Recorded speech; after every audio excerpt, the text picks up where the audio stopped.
राज्य निर्वाचन आयोग की इस प्रेस कॉन्फ्रेंस में आप सबका स्वागत है।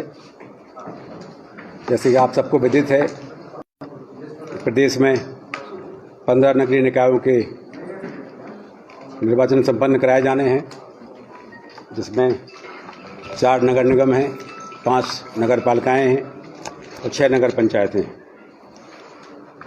भारत के संविधान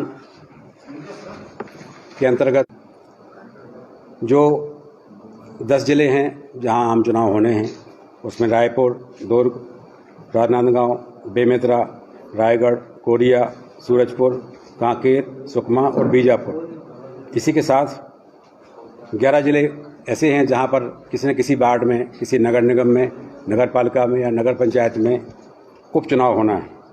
वो जिले हैं रायपुर, बिलासपुर, रायगढ़, दुर्ग, राजनांदगांव, बेमेतरा, महासमुंद, धमतरी, कोंडागांव, दंतेवाड़ा एवं कांकेर।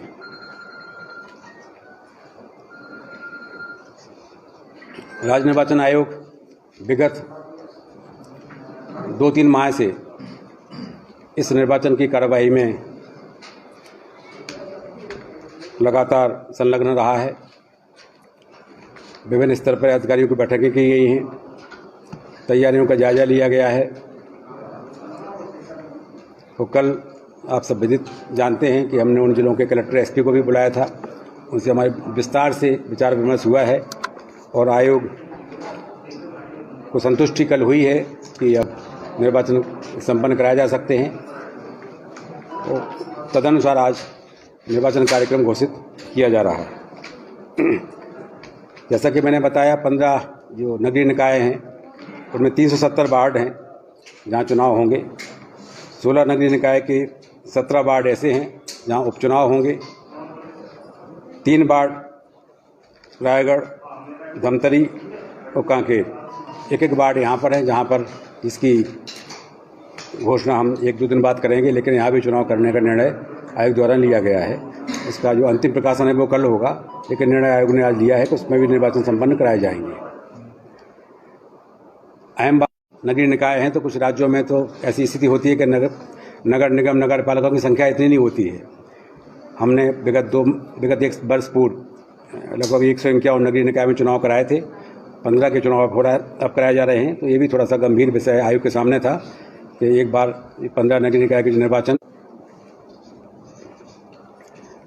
मतदान की प्रक्रिया के दौरान आयोग 18 पहचान पत्र निर्धारित किए गए हैं। उनका प्रकाशन समय समय पर किया जाएगा और तदनुसार के लोग चुनाव लड़ सकते हैं और उनका जो चुनाव चिन्ह होता है निर्धारित, वही चुनाव चिन्ह उनको दिया जाएगा। मैं आपसे बात कर रहा हूं, एक निर्वाचन की घोषणा है। इसी के साथ ही इनके कोड ऑफ कंडक्ट का पालन ढंग से हो रहा है कि नहीं हो रहा है, ये तत्काल प्रभावशील हो गई है। आप सब जानते हैं, बताने की स्थिति नहीं है कि जहां पर निर्वाचन क्षेत्र होता है उसमें निर्वाचन की घोषणा के तुरंत बाद नगर पालिका या राज्य निर्वाचन वाले नगर पालिकाओं या राज्य शासन द्वारा किए गए कार्य, योजना या परियोजना को स्वीकृति अथवा घोषणा नहीं की जाए। संधारण करेगी और कहीं शिकायत मिलती है जो व्यय शामिल नहीं हो रहा है या अधिक व्यय की शिकायत मिलती है तो उसकी वैधानिक प्रक्रिया के तहत जांच भी करेगी। आप सब जानते हैं कि निर्वाचन की घोषणा के साथ ही जिलों में ऑनो वो व्यवस्था इस बार भी जारी रहेगी और मुझे बताते खुशी होती है कि हमारे प्रदेश में इसको हमने अखिल भारतीय स्तर पर भी प्रदर्शित किया है। आईटो और रिटर्निंग ऑफिसर्स को विस्तार से निर्देश दिए गए हैं। उनको बताया गया है कि इसको अभ्यर्थियों को तकलीफ ना हो, उनको सुविधा उपलब्ध कराएं, चाहे कंप्यूटर के माध्यम से हो, ट्रेनिंग के माध्यम से हो, चाहे चॉइस सेंटर के माध्यम से हो, कहीं से भी हो। एक अलग एहसास ना हो, कभी ऊपर रखना पड़ता है कि पकड़ना पड़ता है, तो मैंने उसको थैले के रूप में बनाया है अपने कर्मचारियों के हितों को देखते हुए।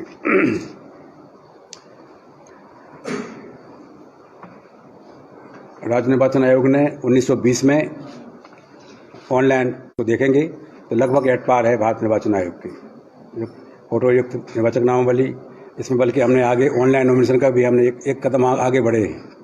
ऑनलाइन नॉमिनेशन का हम प्राप्त करने की प्रक्रिया वहाँ नहीं होती है, हम उसको भी लागू कर रहे हैं।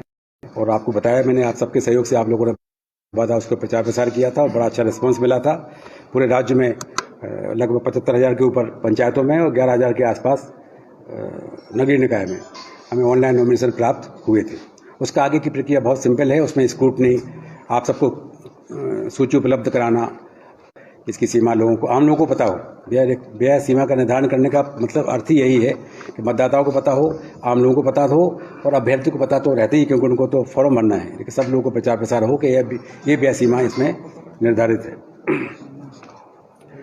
एक इसमें सबका सहयोग प्राप्त हुआ था। जागो कार्यक्रम चलाया गया था आयोग द्वारा, जागो वोटर। इसमें हमने सभी जिलों में निर्देश प्रसारित किए थे। सभी जिलों ने अच्छा नहीं बल्कि बहुत अच्छा काम किया था। अभी भी बोला गया है कि मतदाताओं को प्रेरित करने के लिए और मतदान का प्रतिशत बढ़ाने के लिए, सभी कार्रवाई पूर्ण करने के लिए जागो कार्यक्रम चलाया जाए। उसमें हर जिले में एक नोडल अधिकारी की नियुक्ति की जा रही है और उसमें हमने निर्देश भी दिए हैं कि मीडिया का सहयोग भी प्राप्त किया जाए। अब अंतिम बात जिसकी आप सबके लिए आपका इंतजार रहता है, ये निर्वाचन का शेड्यूल मैं बता रहा हूँ। निर्वाचन की सूचना ये कलेक्टर अथवा जिला निर्वाचन अधिकारी उनके द्वारा जारी की जाती है। 27/11 आज 24 है, 27/11 को अधिसूचना जिला स्तर पर जारी की जाएगी निर्वाचन के लिए। उसी के साथ ही सीटों का आरक्षण वार्ड वाइज 27/11 को ये सूचना भी प्रकाशित जिलों द्वारा की जाएगी। इसे कलेक्टर करेंगे। मतदान केंद्रों की सूची ये भी मैंडेटरी है, ये भी उसी दिन बताना पड़ता है। 27 तारीख को के मतदान केंद्र यहाँ रहेंगे। अगले दिन 4 तारीख को होगी। अभ्यर्थी के जो नाम वापस लेने की आखिरी तारीख है वो 6 तारीख है। 6 दिसंबर तक नाम वापसी हो सकेंगे।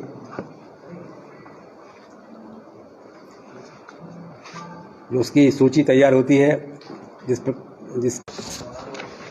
आज ये निर्वाचन कार्यक्रम जारी किया जा रहा है,